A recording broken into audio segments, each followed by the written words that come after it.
जय श्री कृष्ण मित्रों, पिछली वीडियो में हम लोग अध्याय 2 के 45वें श्लोक तक के तत्व के बारे में समझे थे।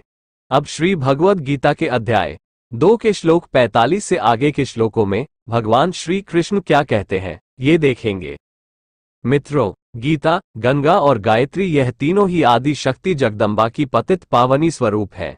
अपनी शरण आए हुए को ये पावन कर देती है। इसमें गंगा और गायत्री तो प्राणी मात्र के शरीर में विराजमान होकर पल पल जीवों का हित करते रहती है, लेकिन माता गीता के स्वरूप को मानव को अपने जीवन में उतारना होता है। भगवान अर्जुन को माध्यम बनाकर श्री गीता के द्वारा पूरे जगत के लिए जीवन जीने का सही मार्ग दिखा रहे हैं। श्रीमद् भगवद गीता में जीवन का सार है।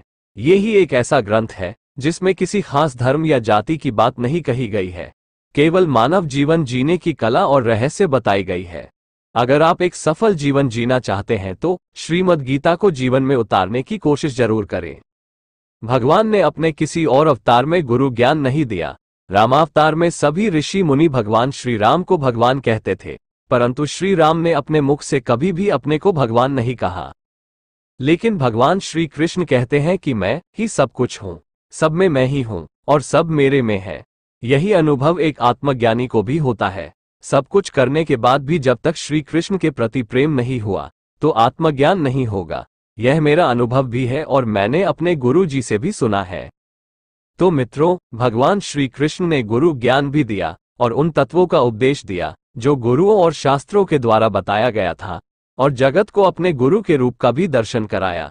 इसीलिए भगवान कृष्ण को जगत गुरु कहते हैं।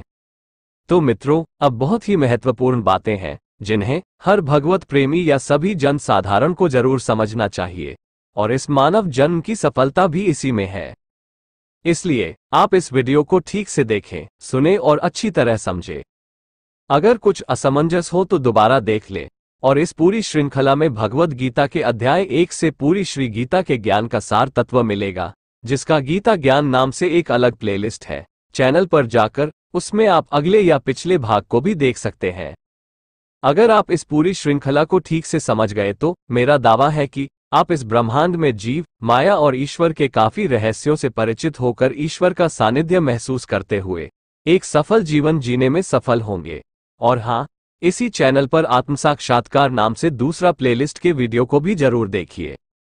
हाँ, तो अध्याय 2 के 45वें श्लोक से आगे भगवान क्या कहते हैं।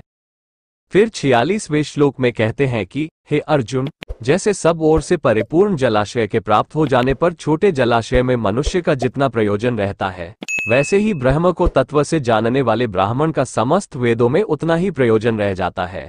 ब्रह्म तत्व को जानने वाले से मतलब है आत्मज्ञानी होना, आत्म साक्षात्कार कर लेना या सेल्फ रियलाइजेशन कर लेना, स्वयं को जान लेना। अगर आप स्वयं को जान लिए तो और कुछ जानने की कामना ही नहीं रह जाती है। आत्मज्ञान प्राप्त करने का अनुभव आपको ब्रह्म से एकता का अनुभव कराता है और ब्रह्मांड के सारे रहस्यों से आपको अवगत करा देता है। मानव के नाभि चक्र, जिसे मूलाधार चक्र भी कहते हैं, में स्थित कुंडलिनी शक्ति में सारे विज्ञान और रहस्य छिपे हुए हैं, जिसे आप भगवान का दिया अकूत खजाना कह सकते हैं, और जिसमें 7 ताले लगे हुए हैं। और ये ताले हैं मानव शरीर के 7 चक्र, और इन चक्रों के नाम हैं मूलाधार चक्र, स्वाधिष्ठान चक्र, मणिपुर चक्र, अनाहत चक्र, विशुद्ध चक्र, आज्ञा चक्र, सहस्त्रार चक्र। जैसे जैसे एक एक चक्र का ध्यान परिपक्व होगा वैसे वैसे चक्र खुलते जाएंगे और कुंडलिनी शक्ति जागृत होगी। लेकिन आप जानबूझकर केवल शक्ति प्राप्त करने के लिए कुंडलिनी शक्ति को जागृत करने के लिए क्रियाएं करेंगे तो खतरा भी हो सकता है। इसे किसी समर्थ सद्गुरु के सानिध्य में ही भगवान की निस्वार्थ भक्ति और भाव से ही जागृत किया जा सकता है। अन्यथा पागलपन, उन्माद या मृत्यु भी हो सकती है। आप चक्रों के चक्कर में न पड़े। आप तो केवल भगवान से निस्वार्थ प्रेम करें। हनुमान जी, तुलसी, कबीर, गुरु नानक, चैतन्य प्रभु, तुकाराम, ज्ञानदेव और एकनाथ जी महाराज जैसे भक्तों की तरह बाकी सब ईश्वर या उनके प्रबंध पर भरोसा कर छोड़ दें। कुंडलिनी जागृत या आत्मज्ञान स्वतः ही ईश्वर कृपा से हो जाएगा। आत्मज्ञान का मतलब ईश्वर दर्शन ही है, और भगवान का दर्शन कभी व्यर्थ नहीं जाता।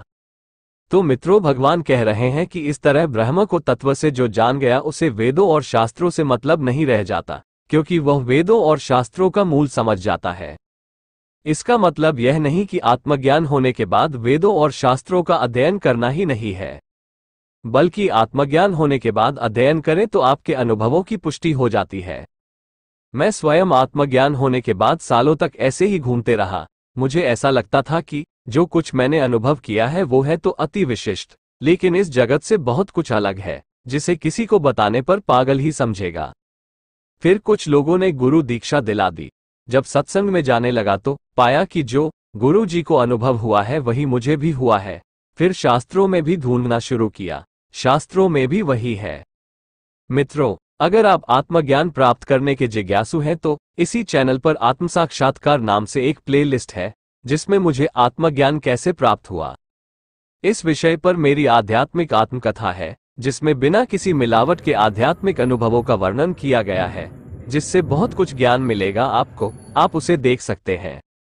मित्रों, ये मानव जीवन बहुत ही महत्वपूर्ण है। केवल मानव जीवन ही ऐसा है जहां सोच समझकर हम अपना उद्धार कर सकते हैं। आप किसी जानवर को ध्यान से देखिए, उसे भी वो सब समझ है, लेकिन वो कुछ कर नहीं सकता। वो सब समझते हुए भी प्रारब्ध से उसे जो जन्म मिला, उस स्वभाव को जीते हुए अपने कर्मों को भोग रहा होता है। लेकिन मानव में इतनी क्षमता है कि इन बातों को अच्छी तरह समझते हुए ईश्वरमुख होकर इन जन्म और मरण के चक्कर से मुक्त हो सकता है। मित्रों, जीवन में आपके समक्ष कभी ऐसी स्थिति आ जाए तो आप श्री गीता का अध्ययन जरूर करें, आपको राह मिल जाएगा। जीवन में आपके जो भी कर्तव्य आपके परिवार, आपके समाज, आपके देश और आपके भगवान के प्रति बनता है, उसे धर्मयुक्त मार्ग से करते जाना ही आपका धर्म है। धर्म की कोई एक परिभाषा नहीं हो सकती। एक ही क्रिया किसी के लिए धर्म तो किसी के लिए अधर्म भी हो सकता है। इसलिए धर्म की परिभाषा व्यक्ति और स्थान के अनुसार निर्धारित होती है।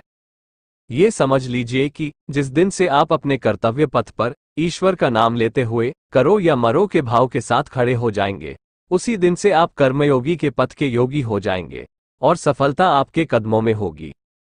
आज हम लोग 46वें श्लोक तक के सार अर्थों को समझे। अगली वीडियो में इसके आगे के श्लोकों में भगवान क्या कहते हैं ये समझेंगे। दोस्तों, अगर आत्मा, परमात्मा या आत्मा साक्षात्कार के संबंध में आपकी कोई जिज्ञासा या विचार हो तो कमेंट कर जरूर बताइए। अगले वीडियो में और भी बहुत से महत्वपूर्ण तत्व दर्शन हैं, जिन्हें समझकर आप इस संसार के बहुत से द्वंद्वों को अच्छी तरह समझ सकेंगे और जीवन में सही मार्ग का निर्धारण करने में सक्षम होंगे। धन्यवाद। शुभम अस्तु।